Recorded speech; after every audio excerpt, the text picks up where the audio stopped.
succumb to the law.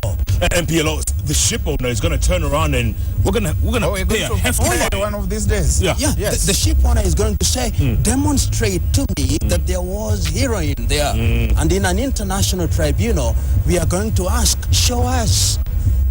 These are issues that are going to happen, and they are going to be visited upon the Republic of Kenya long after President Kenyatta has ceased to be the president of this republic. The law has a long memory.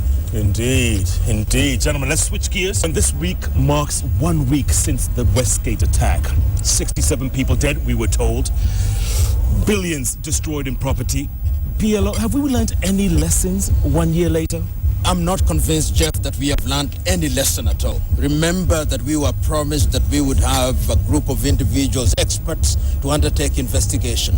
Is 1 year down the line, or it will be 1 year down the line? There's been no such investigation.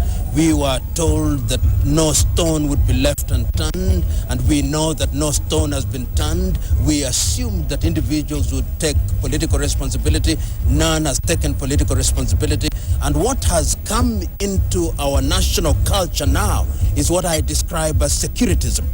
And you see it at every place, in hotels, in supermarkets. Individuals come and ask you to get out of your car, and they cannot even recognize bombs. Sometimes they don't even know that they would be triggering the bomb. And I'm sure that those who are engaged in the security business are laughing all the way to the bank.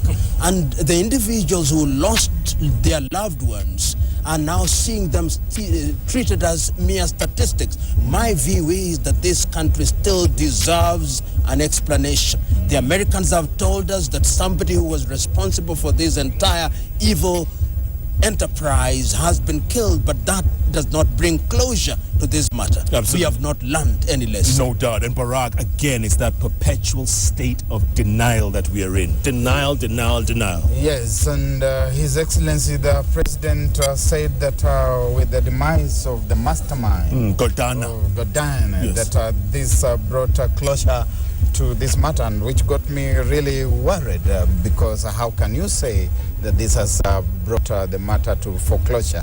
We were promised that there would be set up a special team that would investigate, that would tell us what had happened, that no stone would be left unturned, as Professor says. And we know that there are so many stones, that we are asking very many questions, that we are in the state of denial, that indeed we haven't done anything. And the brevity of memory is one of our biggest challenges. That Westgate happens, it becomes a statistic. We say we have been hit so many times, we have lost so many people, and we move on to the next drama. And this whole thing of the security industry that you are witnessing all over the place, people telling you, Mr. Barack, get out of your car, we want to frisk you. You see, that's not what they are set up for. The person who said you should know people was right.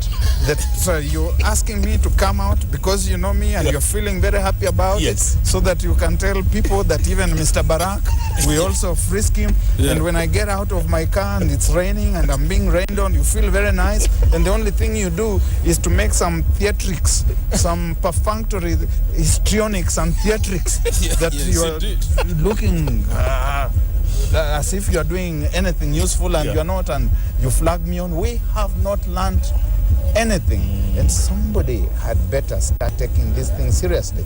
The people we call the intelligence fellows, and we have got a new captain correct, in charge. We do hope that something is going to begin happening in the security outfit, that even when we go back to where we started, this is a dialogue with His Excellency the President, getting into that drama of the absurd in Migori, that the people we call the National Intelligence Services know anything about this, that did they brief His Excellency the President, because the President must go to a holding place, he must be briefed, he must be told about the preparations, and he must be told about the security within the environment. Is anything useful happening?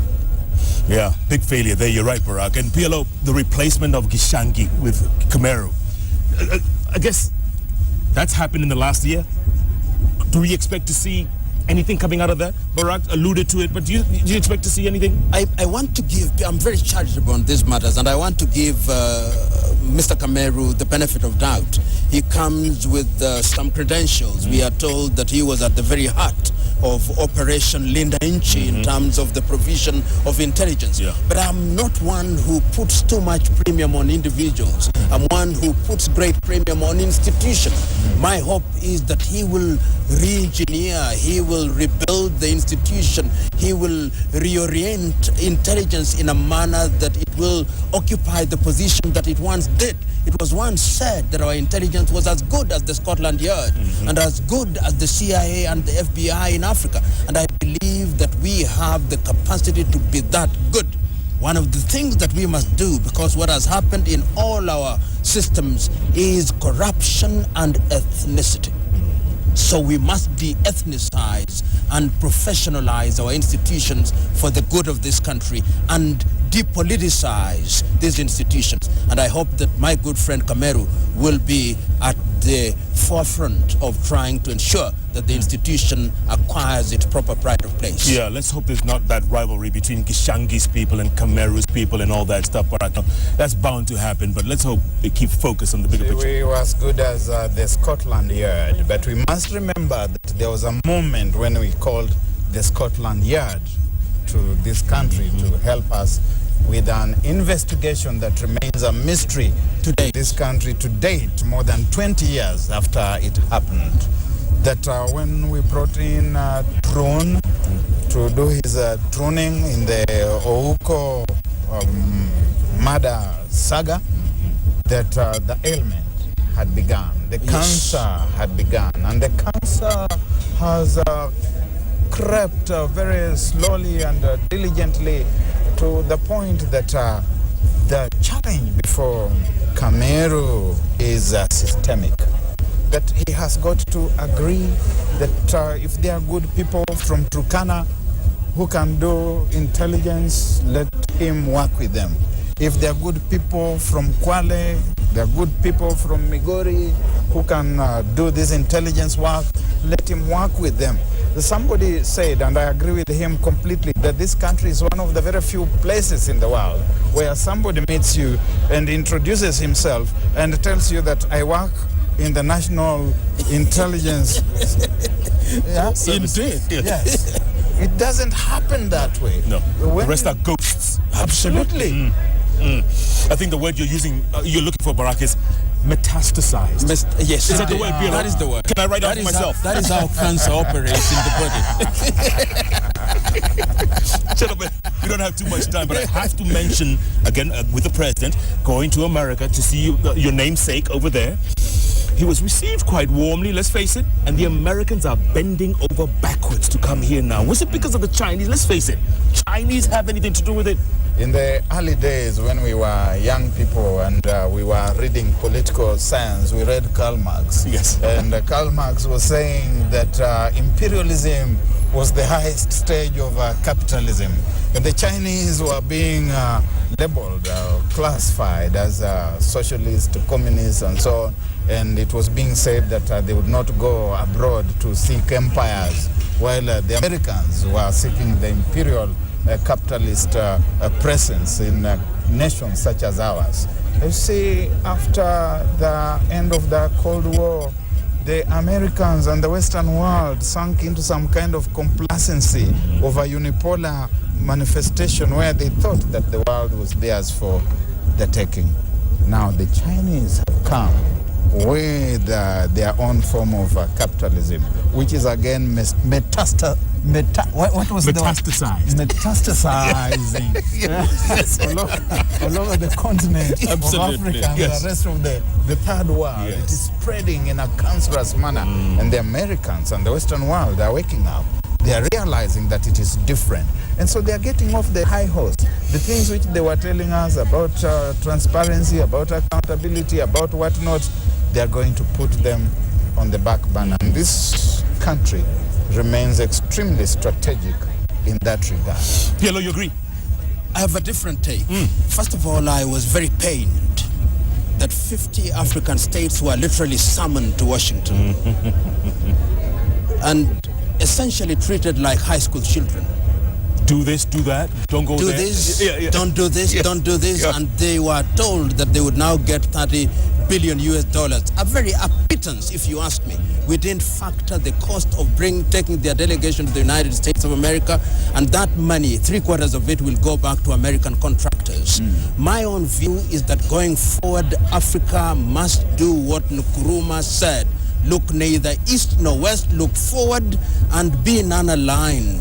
Engage strategically with all these individuals so that you pick the best from China, the best from the United States of America. That is the idealistic, theoretical, philosophical, intellectual position that I take. But I'm also pragmatic. The reality is that we are so weak as nations that we must realize that the reality in this world is that we cannot deal with America the way we want. I think it was a mistake for us not to have an ambassador in Washington for nearly 1 year. We have recognized that. It is also true that the Americans have recognized the strategic significance of Kenya. They can't lose us in this region. And they have also realized that the Chinese know that we are strategically important. It is therefore right to say that China has been useful in creating the rapprochement that is taking place between Kenya and the United States. Somebody of America. get me a pen. And I think that is a good thing. And I think President Kenyatta must now ensure that we get that which is good from the United States of America, we get that which is good from China, and use it for the betterment of the people of Kenya. Ronald Reagan was right. Every nation does that which is in her best interest. No doubt about it, PLO. Real quick, someone was actually telling me when I was in DC, I was covering that story. They said, listen, why didn't the Africans invite Obama to the AU in Addis? Absolutely. That's what they asked. Yes. Yes, but he would not come. Because we are demonstrably weak. Yes. And of no consequence. Yes. The weak go to the powerful. The powerful don't go That to is the how weak. osmosis It is a used to simple operate. law of nature.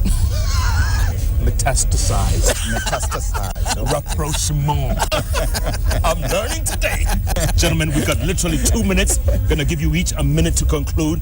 Barack Muluka, you take the first minute and change. Go. Good. The position which I've always stated here, that we are beholden together. We are in this ship together.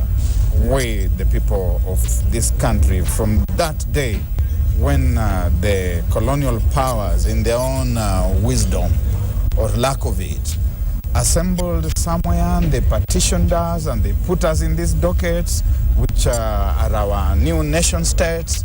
We are in this boat together and nobody is going anywhere. So we must learn to live with one another. We must move away from these things of political intolerance, throwing shoes at persons who should be held in a very revered circumstances and places.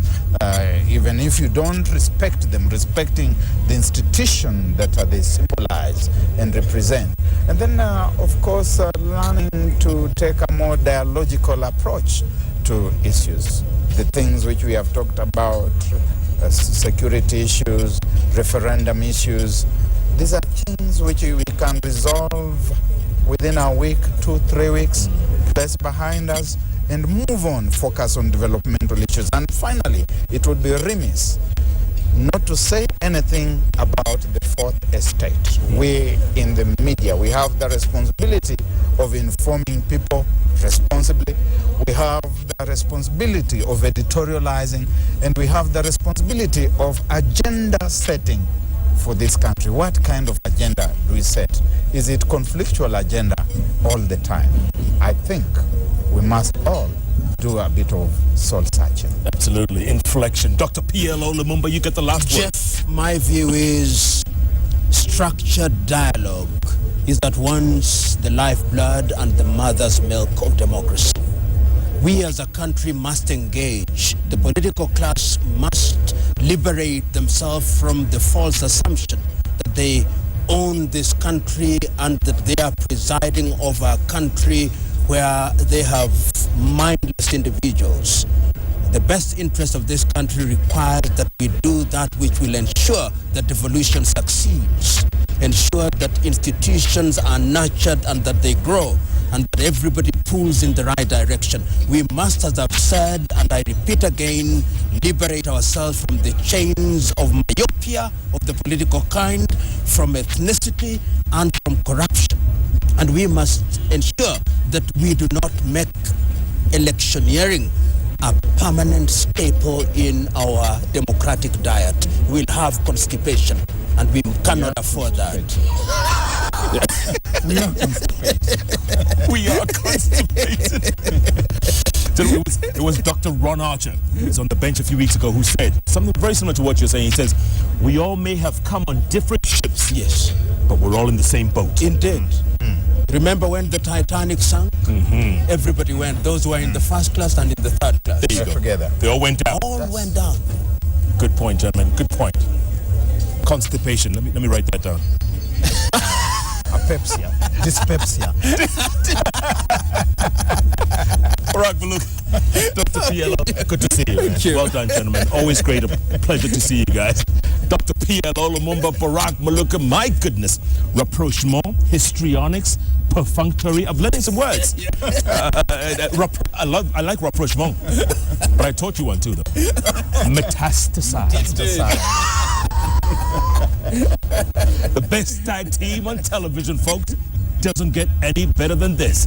Calling it like they see it with some great advice for all of you out there. The question, is anybody out there listening? We don't want to go down that route, folks. Let's keep talking, because the minute we stop talking is the minute we start fighting. You don't want to go there. Thanks so much for watching us tomorrow night. Same time, same place, new guest. It's going to be Dr.